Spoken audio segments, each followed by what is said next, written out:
गलत हुई थी आपकी। बेटा मैं क्या बताऊं, इस घर में पता नहीं किसकी बदबू आ गई है जो मेरे पीछे पड़ गई है।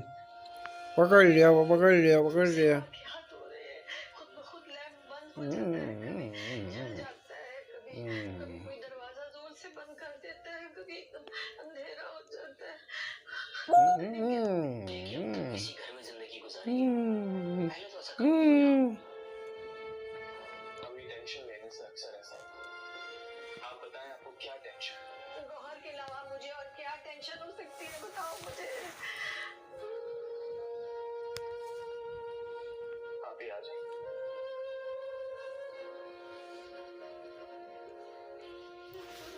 सालों पापा को कुछ परेशानी है, कुछ उनको तंग कर रहा है, इसीलिए तो इतनी बेचारी परेशान है।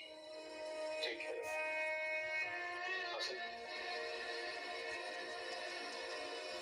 हमें अम्मी को अच्छे से डॉक्टर के पास लेके जाना है।